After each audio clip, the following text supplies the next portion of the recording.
Beyond surrender, the soldiers who never came home. The untold story of Japan's lost army in 2005, two elderly men emerged from the jungles of the Philippines. They claimed to be Japanese soldiers from World War II. The war had ended 60 years ago, but they insisted they were still following orders. Were they real? Imposters? Or something stranger? Before authorities could verify their identities, the men vanished back into the jungle and were never seen again. Some say they're still out there. Disclaimer: the 2005 case remains unverified and is widely considered a hoax or kidnapping scheme. However, what is verified, and far more shocking, is that dozens of Japanese soldiers did continue fighting for years or decades after World War II officially ended. And their reasons were more disturbing than you might think. This is their story. The story of the soldiers who never came home. Opening. The letter that never arrived. October 10th, 1945. A woman named Torako Toyoshima sits at a small wooden table in her bombed-out neighborhood in Japan. Her pen trembles as she writes to her husband, Tadao, who she hasn't heard from in months. The war officially ended 56 days ago. Emperor Hirohito announced Japan's surrender on August 15th. American forces are occupying the country. Everything has changed, but Torako has no idea if Tadao is alive or dead. She writes, "Please come home quickly. We don't need anything, just your safe return.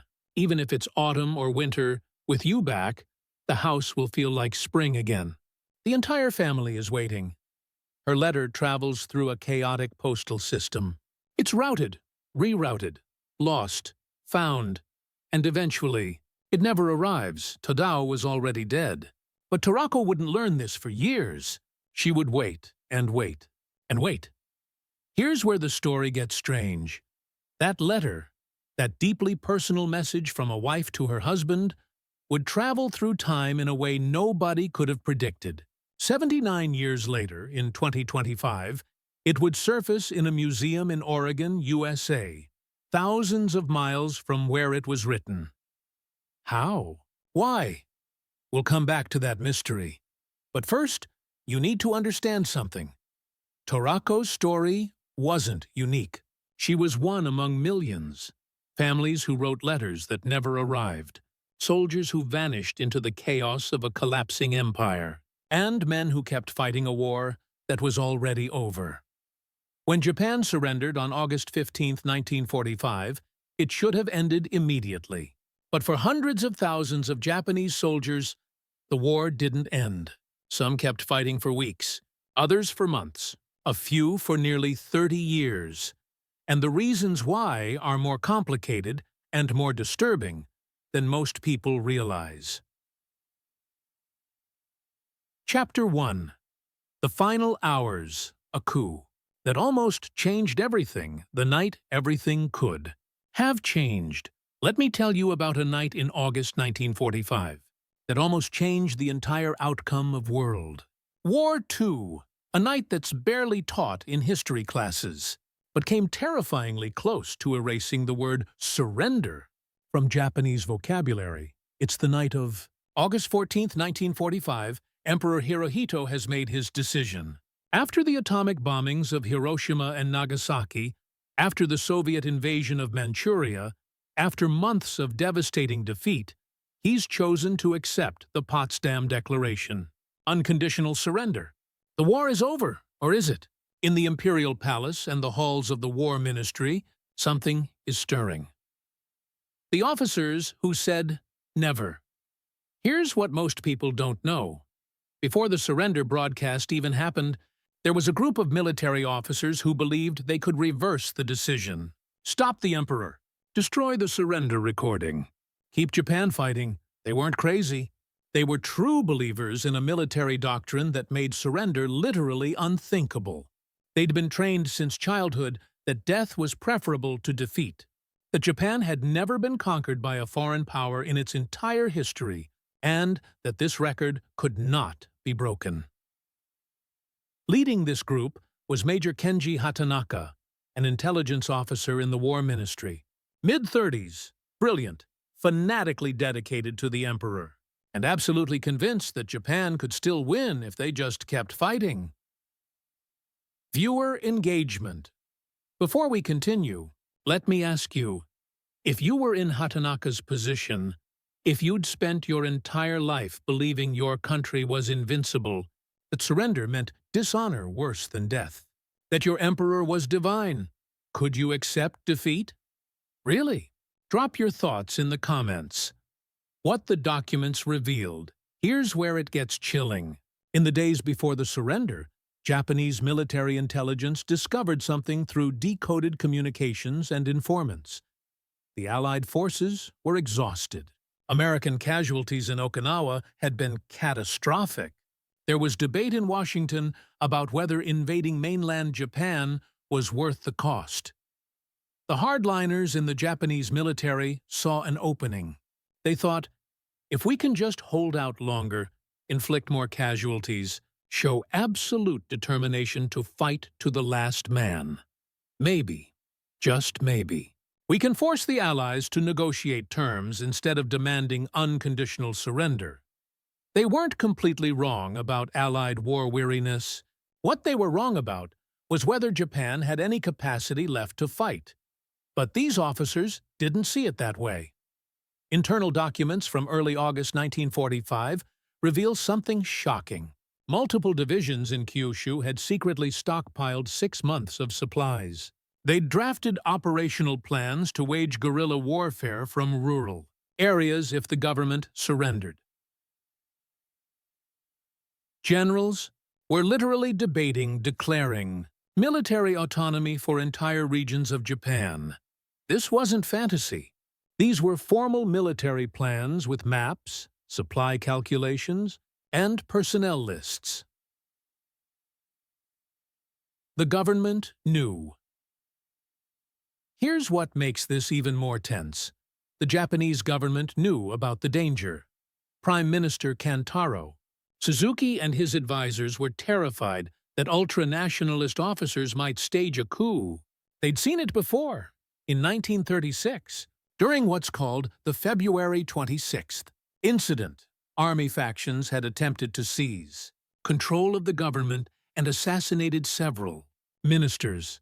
That memory haunted every meeting in those final days of August 1945. So, when Emperor Hirohito decided to record his surrender speech in advance, extraordinary security measures were taken. The recording was done in secret. Only a handful of people knew where the recording was kept. It was sealed and transported clandestinely. To the broadcast site, guards were doubled around the Imperial Palace. Surveillance of military units near Tokyo was increased. They were preparing for peace like they were preparing for war. The speech that confused everyone now. Here's another layer of complexity. The emperor's speech itself was designed to be ambiguous. It was delivered in archaic, formal Japanese that many people couldn't even fully understand. And crucially, it never used the word surrender, kofuku in Japanese. Instead, it used phrases like enduring the unendurable and suffering what is unsufferable, and accepting the joint declaration of the powers. Why the ambiguity? Some historians believe it was intentional, giving hardliners wiggle room to interpret it as something other than complete surrender. Others think it was just the formal court language of the time. But the effect was immediate confusion, especially among military officers who had been trained that death was preferable to surrender. PM. August 14th, the coup begins as night falls on August 14th. Major Hatanaka and his co-conspirators put their plan into motion. Their goal is audacious. Seize control of the Imperial Palace, find the recorded surrender speech, destroy it, place the emperor under protective custody, convince the broader military to continue fighting. There's one major problem. They need the cooperation of Lieutenant General Takeshi Mori, commander of the 1st Imperial Guards Division. His troops control access to the palace. Around midnight, the conspirators arrive at General Mori's office. General, Hatanaka begins, "We cannot allow this surrender to proceed. The emperor has been deceived by defeatists and cowards. We must protect him and preserve Japan's honor." Mori listens. Then he refuses. He understands what the younger officers don't or won't accept. Japan has no capacity to continue. The atomic bombs have demonstrated a weapon against which there is no defense. The Soviet invasion has eliminated any hope of a negotiated peace. Continuing to fight means the complete annihilation of the Japanese people. The emperor has made his decision, Mori says firmly. We will follow it. Hatanaka pulls out his pistol and shoots General Mori in the head. Lieutenant Colonel Michinori Shiraishi, Mori's brother-in-law who was present, is also killed. The forged orders with Mori dead. The conspirators have crossed a line from which there's no return. They forge an order in Mori's name, using his official stamp, which they take from his corpse. The document orders the Imperial Guard units to occupy the palace immediately, seal off all communications, protect the emperor from unspecified threats. For several hours, it works. Guards, believing this is part of a broader military operation authorized by their commanders, follow the orders. The palace is occupied, all phone lines are cut. The conspirators race through corridor after corridor, searching desperately for the recorded surrender speech. They don't know it's already been moved to safety by officials who anticipated exactly this scenario. The race against dawn, as the night progresses, Hatanaka attempts to expand the coup. He needs the Eastern District Army, the broader military command for the Tokyo region, to join the action. If he can get General Shizuichi Tanaka and his forces on board, the coup might actually succeed. He goes to Tanaka personally, pleading his case. Tanaka refuses. More than that, he actively mobilizes forces to stop the coup and retake the palace. One by one, other commanders refuse to join. The coup is collapsing. By dawn, Hatanaka realizes it's over. The Eastern Army isn't coming. No broader uprising has materialized. Senior commanders are actively suppressing the plot. The Emperor's recording is safe, and the broadcast will go ahead as planned. The final hours, as the sun rises over Tokyo on August 15th, Major Hatanaka and Captain Jiro Shizaki take one last desperate measure. They mount a motorcycle and a horse and ride through the empty streets of pre-dawn Tokyo, distributing leaflets to anyone they can find. The leaflets read, "We have acted to preserve the Kokutai, national essence, and protect our divine emperor. The war is not lost. We can still fight. Do not believe the lies of surrender." Nobody joins them. The city is eerily silent. At approximately 11 a.m., just 1 hour before the scheduled imperial broadcast, Major Hatanaka dismounts near the palace grounds. He places his pistol to his forehead. Bang! In his pocket, investigators later find a poem he'd written. "I have nothing to regret now that the dark clouds have disappeared from the reign of the emperor." Captain Shiozaki, moments later, stabs himself with a dagger and then shoots himself. Disclaimer: these events are well-documented historical facts, verified through military records, witness testimonies, and physical evidence. The Kyujo incident, as it's known, represents the final attempt to prevent Japan's surrender. Noon, August 15th, 1945, at precisely noon. Radios across Japan crackle to life. People gather anywhere a radio can be found. Homes, offices, factories, street corners. The streets grow still. Even the cicadas seem to pause. Then comes a voice most Japanese have never heard before. Emperor Hirohito, speaking directly to his people for the first time in history.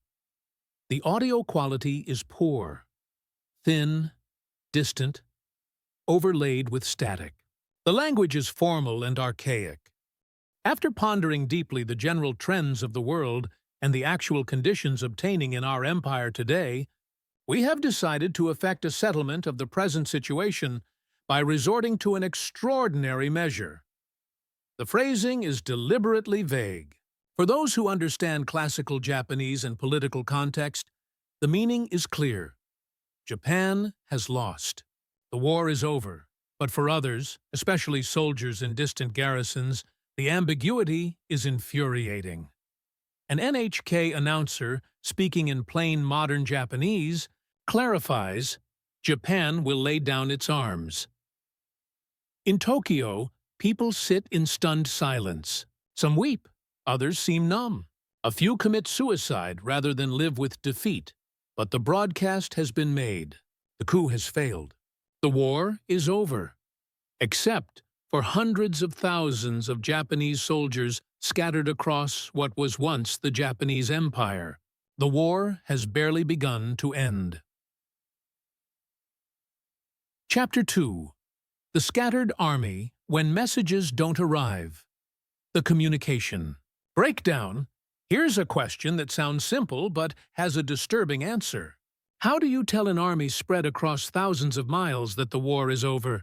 In August 1945, Japan had approximately 6.6 million military personnel and civilians scattered from Manchuria to Indonesia, from the Philippines to Burma, from isolated Pacific islands to the jungles of Southeast Asia, and the communication infrastructure. Destroyed telegraph lines had been bombed. Radio networks were disrupted. The Imperial General Staff, the Central Command, had been dissolved. Local commanders were operating independently, following the last orders they'd received weeks or even months earlier. So when the surrender was announced, how did these soldiers find out? Leaflets dropped from planes. Radio broadcasts they'd been trained to dismiss as enemy propaganda. Rumors from other units or nothing at all. The military manuals nobody talks about. Here's something that's rarely discussed. The Japanese military had actually prepared for this scenario. Since 1943, field manuals distributed to officers included specific instructions for what to do if Central Command was lost or if you became isolated. These guidelines explained how to create autonomous supply networks, how to utilize local resources for survival, how to maintain morale through internal discipline, how to distinguish between genuine communications and enemy deception, how to continue operations without orders from Tokyo. These weren't theoretical exercises. By late 1945, they were being actively implemented. And here's the key detail.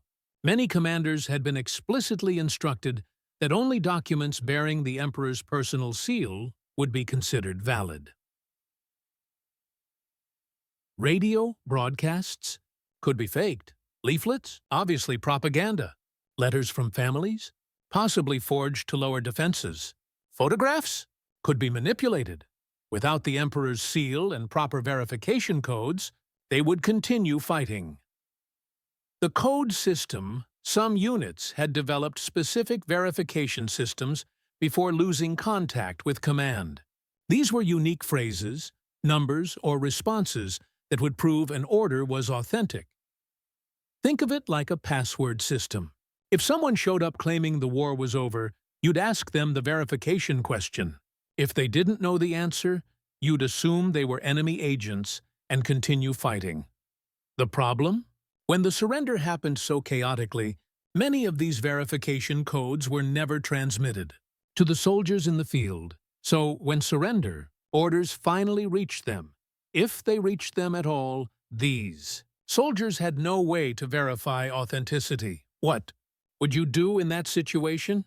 Accept defeat based on unverified information or continue following your last confirmed orders? Manchuria, the catastrophic collapse. While Tokyo processed surrender, Manchuria was experiencing complete chaos. On August 8, 1945, just days before Hirohito's broadcast, the Soviet Union launched Operation August Storm, a massive invasion that smashed through Japanese defenses like a tsunami. Over 700,000 Japanese troops were scattered across a territory the size of Western Europe. The Soviet offensive moved so fast that it outpaced any communication network. Here's what happened in many cases. Day 1, Soviet attack begins. Day 2, communication lines are cut. Day 3, units are surrounded or overrun. Day 4, some receive fragmentary reports that Japan has surrendered. Day 5, officers debate whether the reports are authentic.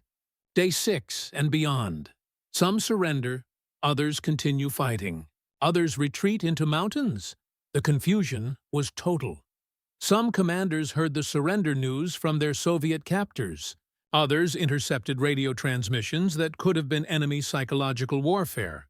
Many received nothing at all and fought until they were killed or ran out of ammunition. The civilian catastrophe. The military chaos was bad, but for civilians in Manchuria it was apocalyptic. There were thousands of Japanese settlers in Manchuria, including the young pioneers, boys aged 16 to 19 who'd been recruited to help colonize the territory. When the Kwantung Army collapsed, these civilians were left completely defenseless. Families wandered through war-torn countryside. Women and children faced violence, looting, starvation. Desperate mothers handed their children to Chinese families, hoping it might save their lives. Many women gave up any hope of ever returning to Japan. Some were absorbed into local communities. Others died trying to reach safety. The young pioneers, teenage boys who should have been in school, were either killed, captured by the Soviets, or left to fend for themselves in a hostile environment. The Pacific Islands, islands of confusion. The scattered Pacific Islands presented a different kind of nightmare. Imagine being a garrison on an island in the Philippines or Indonesia. You've been bypassed by Allied advances and left to wither on the vine. No supplies, no reinforcements, no communication with Tokyo for months. Then one day, a leaflet flutters down from the sky. It says, "The war is over." Do you believe it? Peleliu Island, 1947.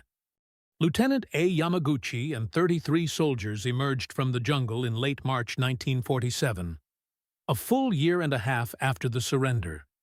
They didn't emerge peacefully. They attacked U.S. Marine units, believing the war was still ongoing.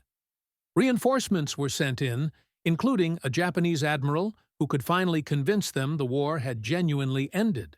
They surrendered in April 1947. Guam, 1948, 2 Japanese soldiers surrendered to civilian police on May 11, 1948, nearly 3 years after the official end of the war.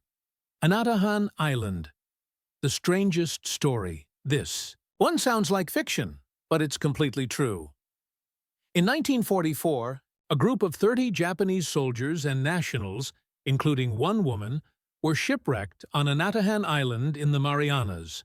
For 7 years, from 1944 to 1951, they created their own society on the island, made clothing from scratch, distilled. Wine from coconut milk, developed a hunting and foraging. Economy created their own internal social structure and rules. They had no idea the war had ended. They were completely isolated. It took a joint American-Japanese effort in 1951, including boats, loudspeakers aimed into the jungle, and formal surrender ceremonies before they finally emerged. Viewer engagement. Can you imagine being stuck on an island for 7 years with the same 30 people thinking you're still at war? How do you think that society would function? Let me know in the comments. The Philippines. Where time stood. Still now we come to the most famous case, a story so extraordinary that people still debate whether it was heroism, madness, or something in between. On December 26, 1944, Second Lieutenant Hiru Onoda arrived on Lubang Island in the Philippines. His orders were clear: destroy the airstrip, and peer prevent. Allied landings conduct guerrilla operations, under no circumstances surrender or commit suicide. When Lubang fell to Allied forces in February 1945, Onoda and 3 other soldiers retreated into the mountains. Private Yuichi Akatsu, Corporal Shoichi Shimada, and Private First Class Kinshichi Kozuka. And then they kept fighting. October 1945. The first leaflets. The group's first leaflet announcing Japan's surrender arrived in October 1945. They examined it carefully. Their conclusion: enemy propaganda. Their reasoning: if the war were truly over, why were Filipino troops still shooting at them? December 1945. General's orders. Leaflets with a surrender order from General Tomoyuki Yamashita were dropped from aircraft. Onoda's group studied these meticulously, looking for signs of forgery. They decided the documents weren't authentic. The phrasing seemed wrong. The seal didn't look quite right. Most importantly, the order hadn't come through their direct chain of command. They dismissed it as more sophisticated propaganda. 1950. The first defection, Private Akatsu, separated from the group in September 1949. After 6 months surviving alone, he surrendered to Philippine forces in March 1950. He immediately tried to help his former comrades. He wrote a note explaining that the war was truly over, that Japan had surrendered, and that they should come home. This note was copied and dropped over the jungle by air. Onoda and the others concluded it was propaganda using Akatsu's handwriting, obtained through torture or threats.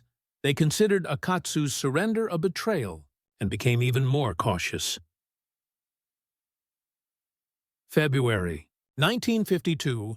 Family photographs letters from the soldiers' families, complete with photographs, were dropped by air.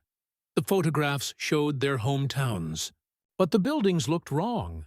They'd been bombed and rebuilt during the war, so the images didn't match the soldiers' pre-war memories. Obviously, they concluded these were elaborate forgeries. 1954 and 1972 death. In the jungle, Corporal Shimada was killed in a firefight with local police in 1954. Kozuka died in a similar engagement in October 1972. By the time Kozuka died, Hiru Onoda had been fighting World War II alone for 27 years. He would continue for 2 more. Chapter 3. The Adventurer and the Legend. The man who wanted to find 3 things. This is where the story takes a completely unexpected turn. In the early 1970s, a young Japanese man named Norio Suzuki was bored with his life. He was in his mid-20s, directionless, and looking for adventure. He announced to his friends that he was going to travel the world in search of 3 specific things: Lieutenant Onoda, a panda, and the abominable snowman, in that order. Disclaimer. This quote is documented in multiple interviews with Suzuki and is widely reported in historical accounts. Yes, he really said this. His friends thought he was joking. He wasn't. February 1974. The search Suzuki traveled to Lubang Island in the Philippines and began searching the jungle. By this point, Onoda had become almost mythical. Most people assumed he was dead. Japanese search parties had tried and failed multiple times to find him.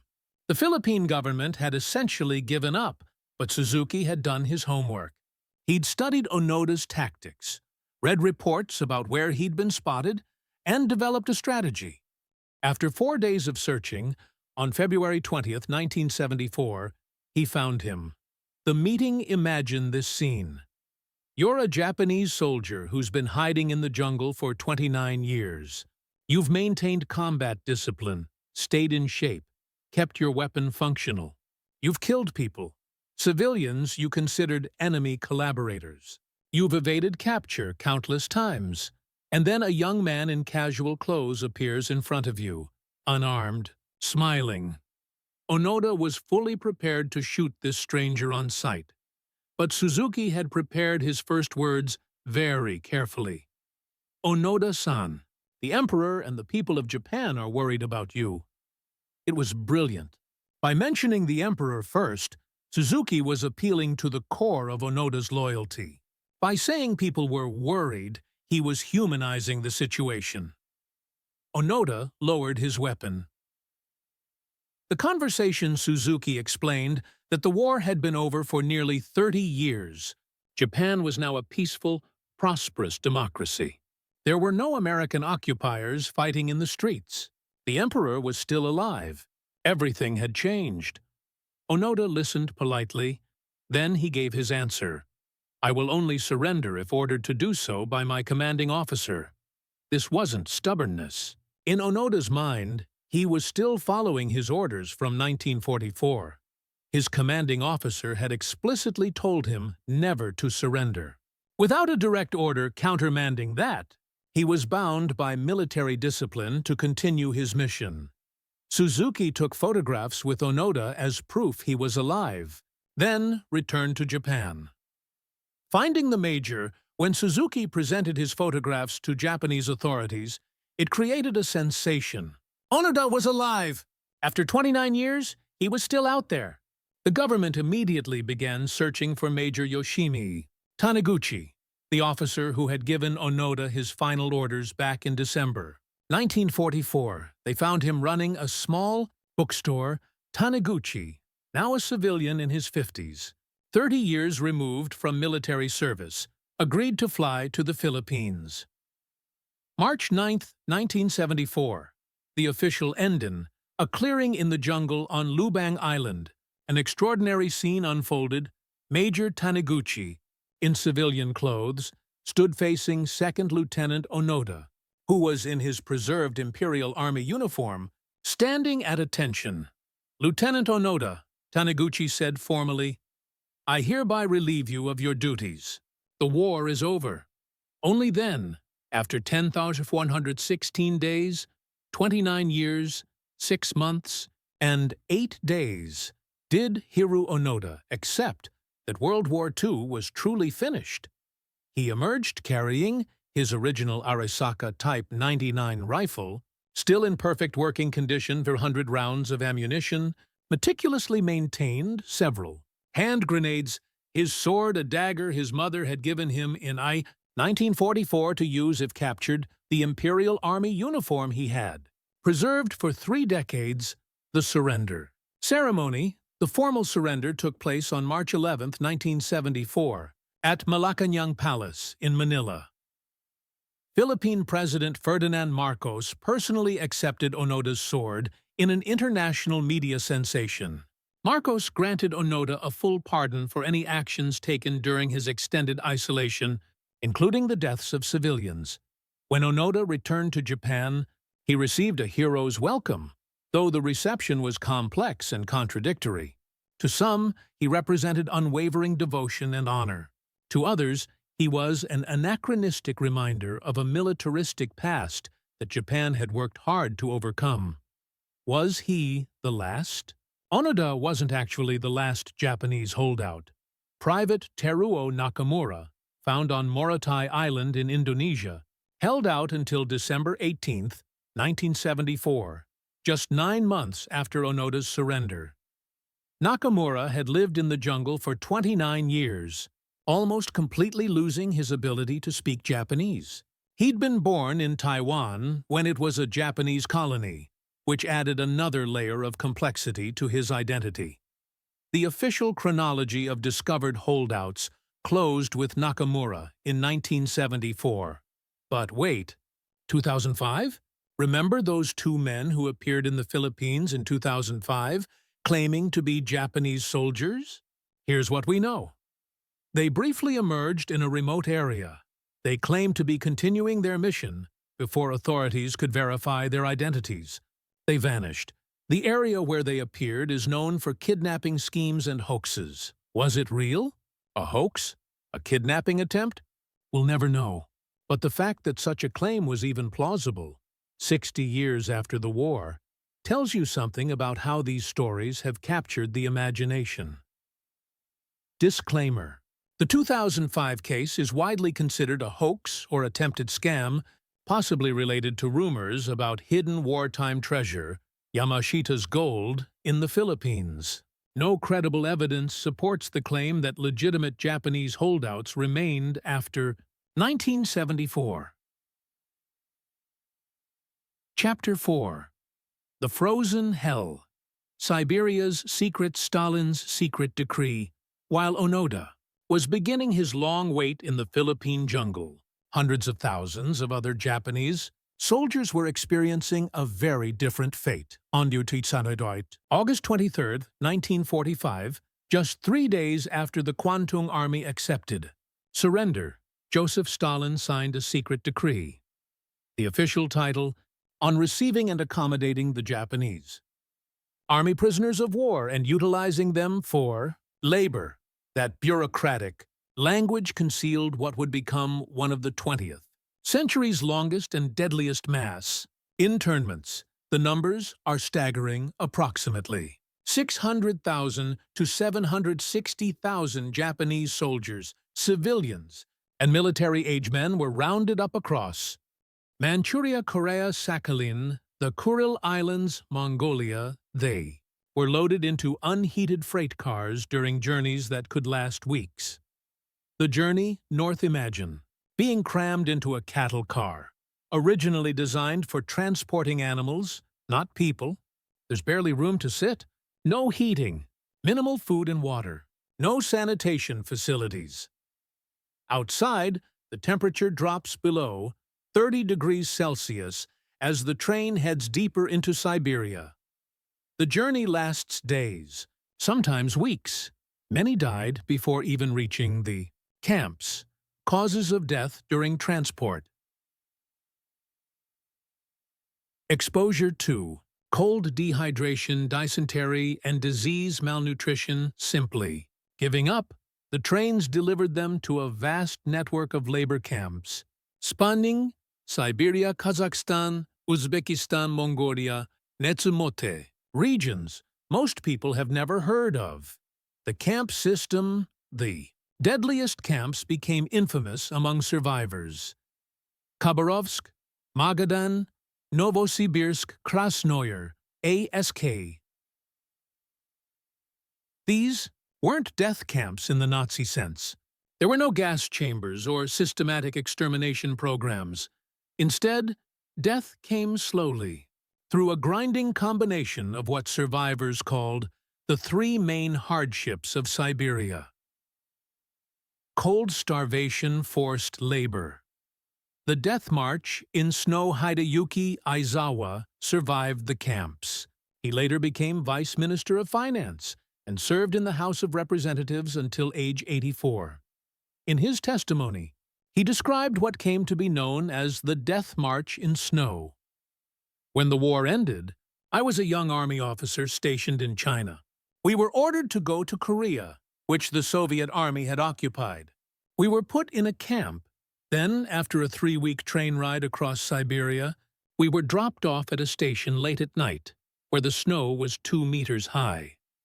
The march began as snow was falling, with no knowledge of our destination.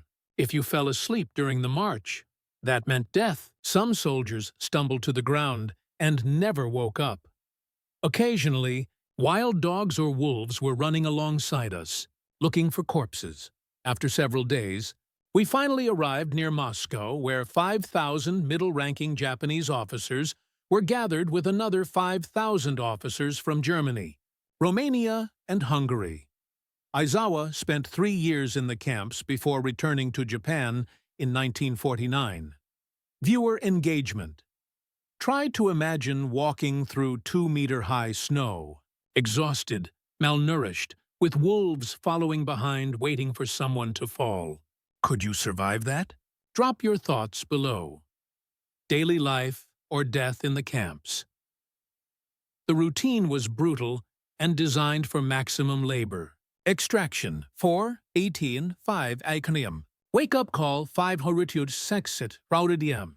Minimal breakfast, black bread, watery soup. 6 a.m. 6 p.m. Forced labor, such 12 plus hours.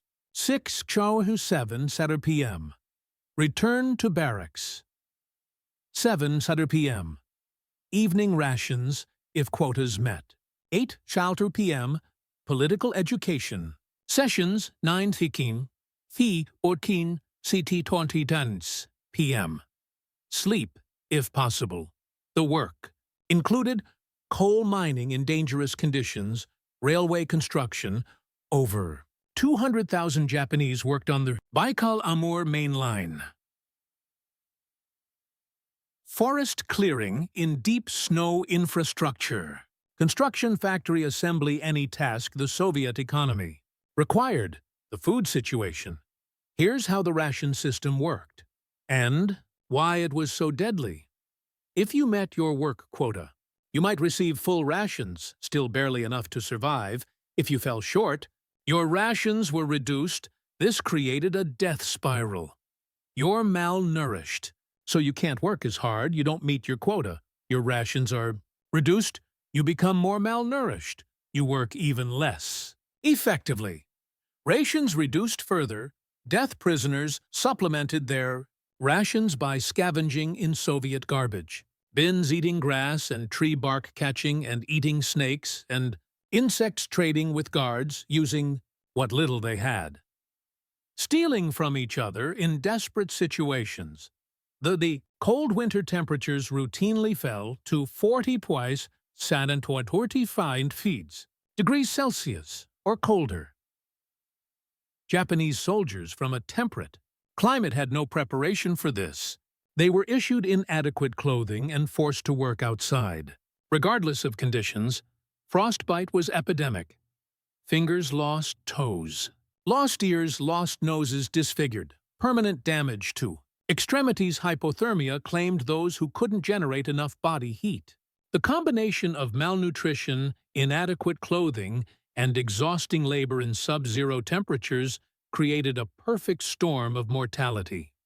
The ideological war parallel to physical suffering was an ideological campaign. Soviet political commissars ran mandatory education sessions teaching communist theory, criticism of Japanese imperialism, glorification of the Soviet system, Marx and Lenin's writings. Some prisoners were converted. Reasons varied. Anger at Japanese leadership that led to defeat genuine. Conviction by the arguments survival. Strategy, collaboration brought benefits. Stockholm Syndrome. When these prisoners eventually returned to Japan, they faced suspicion from authorities, ostracism from veterans, groups who saw them as traitors, surveillance by Japanese and American intelligence, difficulty reintegrating into society. The ideological divisions created by Soviet captivity poisoned relationships within the veteran community for decades. The comparison that still stings here is a detail that particularly embittered survivors. German POWs, of whom nearly 2.4 million were detained by the Soviets, worked side by side with Japanese prisoners. When Germans were released and returned home, West Germany passed special compensation laws. They received benefits and support. Their suffering was officially recognized. Japanese prisoners received nothing. Even more painfully, Japanese prisoners could observe that Germans were sometimes treated better in the same camps. Why the difference? Historians debate this, but several factors likely contributed. Stalin's particular anger toward Japan for the 1904–05 Russo-Japanese War, a humiliating Russian defeat, Japan's geographic distance making them less politically relevant during the Cold War, different diplomatic relationships between Germany, USSR, and Japan, USSR, the numbers. Game calculating deaths in the Soviet camps remains controversial. Official Soviet records. Approximately 60,000 deaths certified. Japanese researchers. Estimates ranging from 250,000 to 347,000 deaths. Based on missing person reports and demographic analysis, even the most conservative estimate shows approximately 10% mortality. The higher estimates suggest more than 1 in 3 Japanese prisoners never came home. The deadliest period. Winter, 1945–1946. The first winter. When prisoners were still adjusting, Soviet logistics were chaotic, and death came easiest. Long wait, the first small groups returned in 1946. Larger repatriations began in 1947, but many weren't released until much later, 1948. Continued returns. 49. Slower. Pace 1950. Many convicted of crimes remained 1953. Stalin's death led to some releases 1956. The last major group of 1,020.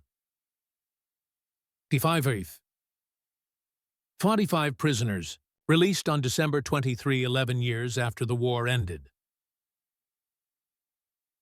Some prisoners never came home. They'd married Russian women, started. Families built new lives. Returning to Japan decades later would mean abandoning everything again. One former POW, Tetsuro Ahiko, remained in Kazakhstan until his death in 2020, 75 years after he was first detained. The bizarre banquet as the final prisoners prepared for repatriation in December 1956. Soviet authorities did something strange. They hosted an elaborate banquet in Khabarovsk. High-ranking Japanese prisoners, including General Jun Ushiroku, were treated to an operetta performance, taken on city tours, allowed to shop for gifts for families they hadn't seen in over a decade, fed elaborate meals. One survivor wrote, "It was as if the 11 bitter years of internment had never happened, and we were honored guests rather than prisoners who had been sentenced to lengthy terms." The event seemed designed to create one final positive impression before release. A propaganda exercise to smooth over a decade of brutality. Western captivity. The stark contrast. Japanese prisoners held by the United States, United Kingdom, and Australia faced dramatically different treatment. Western camps, adequate food and medical care, generally. Correspondence.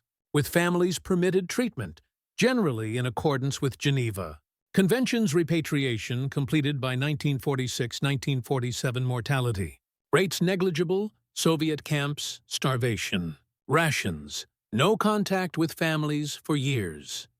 Systematic violations of international law. Repatriation dragging until 1956. Death rates of 10–30%. This contrast created lasting bitterness and a sense among survivors that those captured by Western powers had simply been luckier.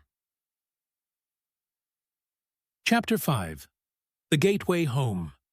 When coming home felt like exile. Maizuru port, where 660,000 lives changed. There's a port city on the coast of the Sea of Japan called Maizuru. Most people have never heard of it.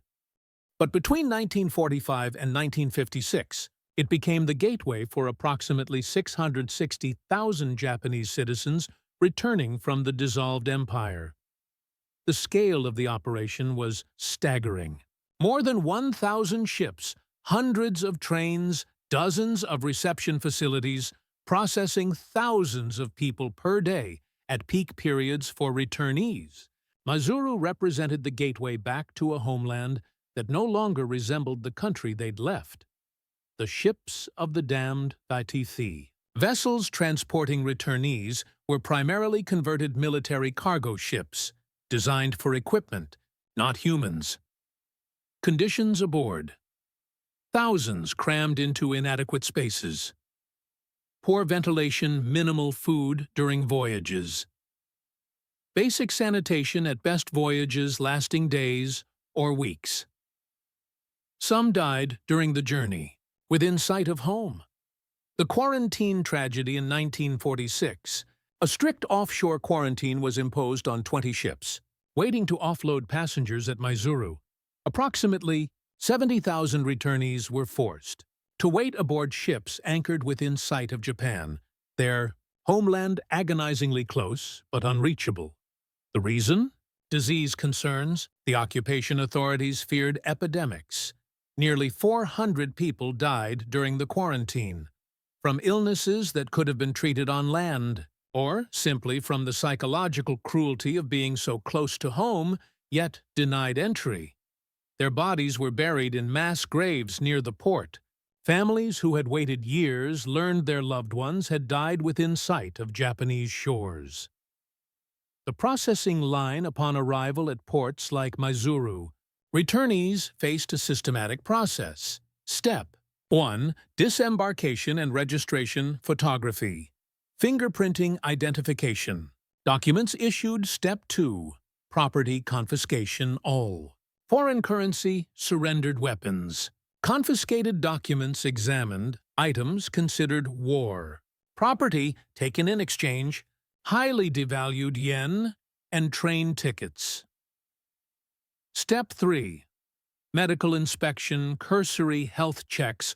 Goal was identifying contagious diseases, not providing treatment. Those with suspected illnesses separated into quarantine step. Orig interrogation, SCAP officials, and Japanese.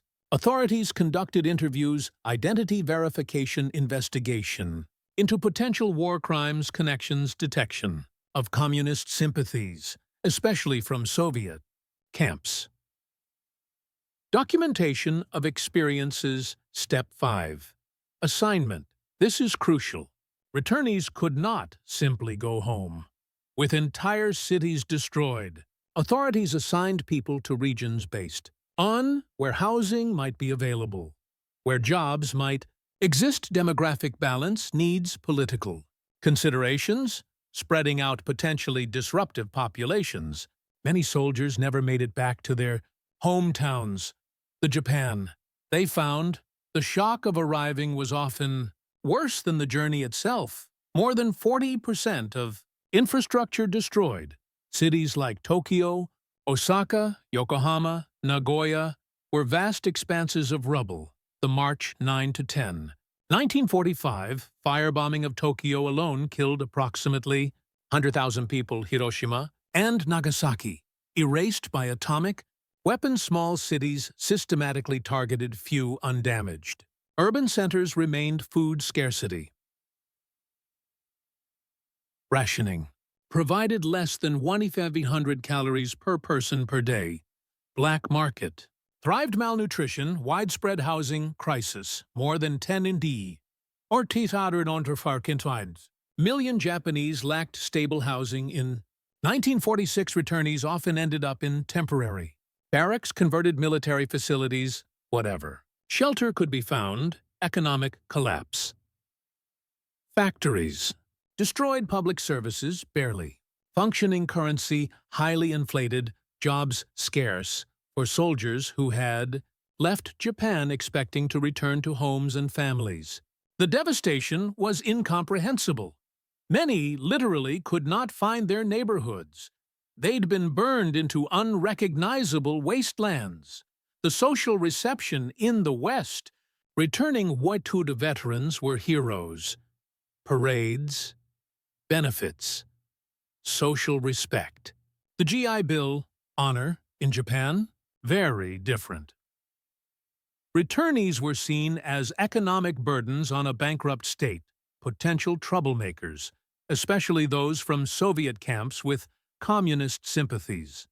Reminders of shameful defeat, competition for scarce jobs and housing.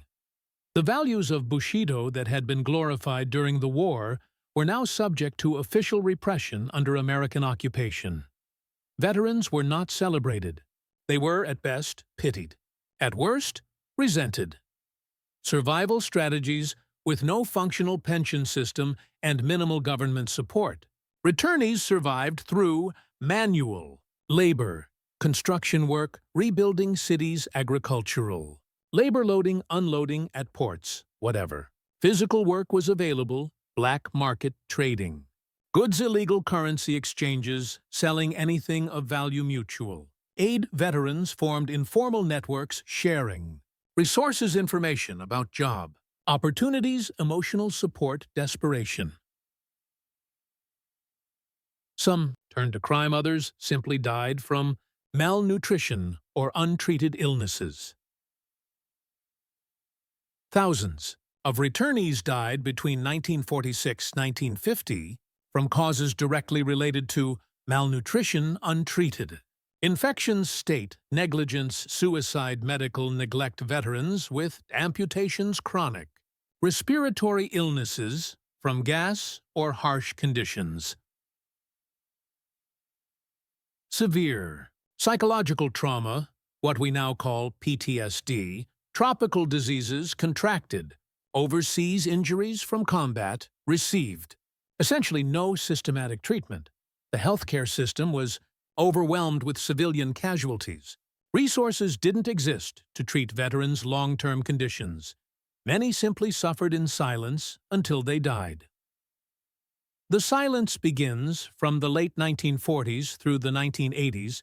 Japanese society engaged in what scholars call selective amnesia about veterans' experiences. Why? Official occupation policy. Americans suppressed militaristic narratives. New Japan was to be peaceful and democratic. Social shame. Defeat carried profound shame. Veterans often preferred not to discuss experiences. Economic focus. Post-war Japan channeled energy into economic recovery. The Japanese miracle. Generational divide. Young Japanese had no framework for understanding their parents' experiences. Cold War politics. Discussing Soviet atrocities was politically complicated. Victim-perpetrator. Narrative confusion. Japan struggled to reconcile being both atomic bomb victim and imperial aggressor. Children of veterans often grew up knowing almost nothing about their father's wartime experiences, not because fathers were unwilling to speak, but because society had no space to hear those stories. Chapter 6. The Undelivered Letters, a Mystery Across Time, Oregon. 2020, a curator at the Evergreen Aviation and Space Museum in Oregon makes an unusual discovery in their collection. A batch of letters written in Japanese. Dated 1945, how did letters written in Japan 75-plus years ago end up in an Oregon museum? Nobody knows exactly. They were likely taken as souvenirs by American servicemen, passed through various hands, and eventually donated to the museum. The Translation Project. The museum partnered with the Oban Society, a non-profit organization specializing in returning wartime artifacts to Japanese families. They began translating the letters. Most were written in an older form of Japanese script, making the work challenging. What they discovered was heartbreaking. The content. These were letters written in fall 1945, just after the surrender, by mothers desperate for news of sons' wives waiting for husbands, sisters seeking brothers' families, confused about whether loved ones were even alive. Most expressed the same sentiment. Please come home. We need you. We're waiting. Like Torako Toyoshima's letter to her husband Tadao, most of these messages never reached their intended recipients. The soldiers were already dead, captured in Siberia with no mail, privileges lost in the chaos of a collapsing empire, missing and never found. The returns when the museum and Oban Society tracked down families, now descendants and relatives. As the original writers had long since passed, the responses were overwhelming. Families wept. They called it a miracle. One woman said her family believed their grandfather's spirit had finally come home. Each letter represented not just mail, but an entire family's experience of loss, uncertainty, decades of unanswered questions, grief that never fully resolved. Why this matters. These letters are physical evidence of the human cost that statistics can't capture. 100,000 detained in Siberia is a number, but one letter from a wife to a husband, expressing hope, love, and desperate longing, is something we can actually feel. That's why these returns matter, even 80 years later. Chapter 7. The Reckoning. Justice, Memory, and Legacy. The Tokyo Trials, on May 3, 1946. The International Military Tribunal for the Far East convened, Asia's version of Nuremberg. Japanese. Leaders stood accused of crimes against peace, planning wars of aggression, war crimes, violations of laws of war, crimes against humanity, systematic atrocities. The trials lasted 5 years, 1946-1948, 400-plus public sessions, 436 documents, presented 400-plus witnesses. The verdicts: November 12, 1948, 7 sentenced to death by hanging: Hideki Tojo, former Prime Minister; Kenji Doihara, Manchuria occupation; Seishiro Itagaki, atrocities. In China. Others linked to war planning and atrocities. 16 received life sentences. 5 received 7 to 20-year terms. Executions took place December 23, 1948 at Sugamo Prison. The Emperor's exemption, the most controversial decision. Emperor Hirohito was not charged. As formal supreme commander who signed war decrees, he was theoretically most responsible. But MacArthur made a political calculation. Prosecuting him might destabilize occupation, could provoke nationalist uprisings, would make democratic reforms nearly impossible, might turn him into a martyr.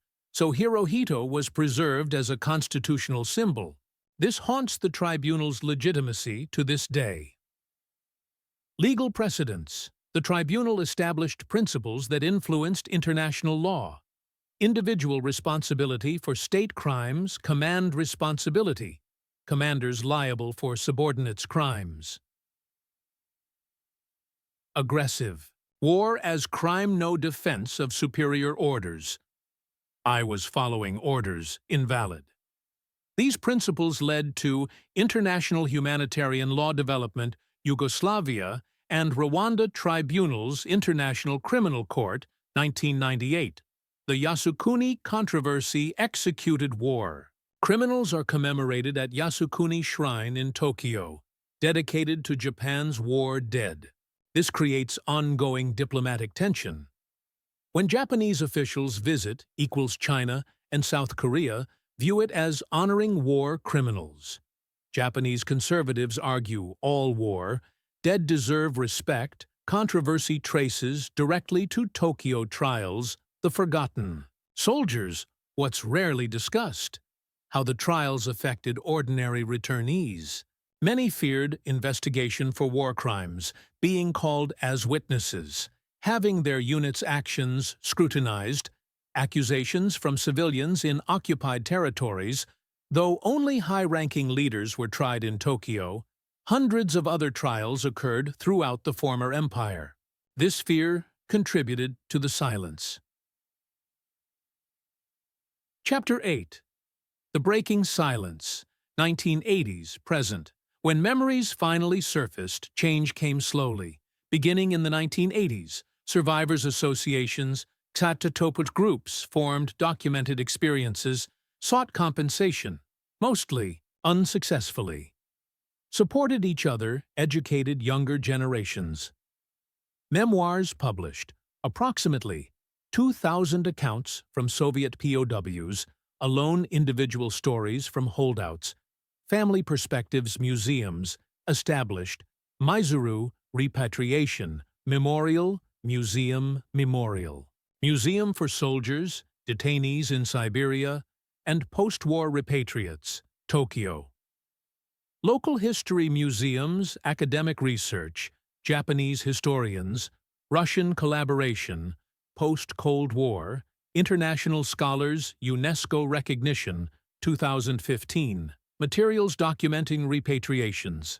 Through Maizuru Port added to UNESCO Memory of the World Register. Title: Return to Maizuru Port. Documents. Related to the internment and repatriation experiences of Japanese, 1945-1956, the recognition came 70 years late for most who passed through that port, but it acknowledged these stories matter. Cultural rediscovery. 22. From Siberia with Love. Film about Soviet camp survivor became cultural phenomenon in Japan. Young audiences discovered stories. Their textbooks omitted museum attendance surged. 2022. Werner Herzog's The Twilight World. Novel based on interviews with Onoda brought holdout story to international audience. These succeeded where academic histories struggled. They made experiences emotionally accessible. Why now? Several factors converged. Survivors dying. Last chance to document first-hand accounts. Russia opening archives. Post-Soviet access to records generational distance. Easier to discuss without immediate political implications. Cultural shift. Japan more willing to examine wartime history, global context. Similar stories from other conflicts making it relevant. Conclusion. What we learn from the forgotten, the numbers. We can't forget. Let's review what we've learned. 6 million Japanese scattered across empire when war ended. Thousands continued fighting months, years after. Surrender 600,000, 760,000. Detained in Soviet camps 60,000, 347,000. Died in those camps. Disputed figures. Turned out 116 days.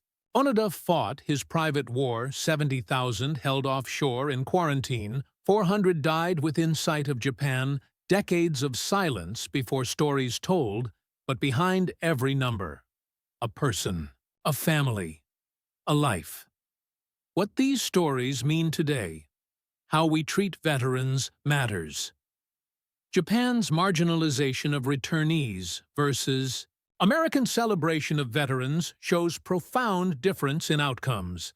Ideology's power holdouts demonstrate how training and belief systems can shape perception of reality. Relevant for understanding extremism, cult behavior, political polarization, historical memory. Every nation selectively remembers and forgets. Japan's silence about veterans illustrates this universal tendency. International relations, unresolved tensions, Yasukuni, war crimes, historical responsibility, continue shaping East Asian diplomacy. Human endurance. These stories showcase both resilience and fragility of human beings under extreme circumstances. The letters still coming home in 2025. Torako Toyoshima's letter, written 80 years ago, found its way to her descendants. When they received it, they wept. It was like receiving a message from the past, a voice from someone they'd known only through photographs and fragmentary memories. Please, come home quickly. We don't need anything, just your safe return. Even if it's autumn or winter, with you back, the house will feel like spring again. Tadao never came home, but the letter did, carrying with it the voice of millions who waited. The soldiers who never came. Home some literally never returned, dying in camps, jungles, or battles after surrender. Others returned, but were so changed they barely recognized themselves. Physical scars, psychological trauma, ideological shifts, lost years they could never reclaim, and their country changed even more dramatically. The Japan of 1941, militaristic, imperialist, emperor-worshipping, had been demolished and rebuilt into something unrecognizable by 1952. For these soldiers, it was like traveling to a foreign country that happened to speak Japanese. Why we tell these stories nearly vanished into historical silence. They complicated post-war narratives, They reminded people of shame rather than triumph. They didn't fit neat categories of victim or perpetrator, but they demand to be remembered, not to glorify war or militarism, but to honor the human beings who endured. When we forget these stories, we forget what war actually costs, not just battles and casualties, but decades of suffering families. Torn apart lives derailed, trauma processed alone, the last. Words the last verified Japanese. Holdout surrendered in 1974, down 29, years after war ended. The Biden last Soviet prisoners returned in 1956, 11 Referent. Sartu Sastasatanus. Years after detention, some chose to stay in Russia and never returned. For these soldiers and families, World War II didn't end August 15, 1945. It ended years or decades later, when they came home or when they accepted that home was gone forever. In 2015, UNESCO recognized the Maizuru documents. In 2022, a film about Siberian internment became a phenomenon. In 2025, letters written 80 years ago found their families. These delayed recognitions can't undo suffering, can't bring back the dead, can't heal wounds, but they ensure what happened is remembered. Because when we forget these stories, we forget the true cost of war. And when we forget the cost, we risk paying it again. Final message to viewers. This is a story that almost disappeared, but it survived in memories, letters, testimonies, and now in retellings like this. If this video taught you something, share it. These soldiers waited decades for their stories to be heard. We're finally listening. What do you think? Could you have survived what these soldiers endured? Let me know in the comments. And if your family has stories from this period, any period of history, please document them. Record your grandparents, save letters, preserve photographs, because these stories matter. See you in the next video.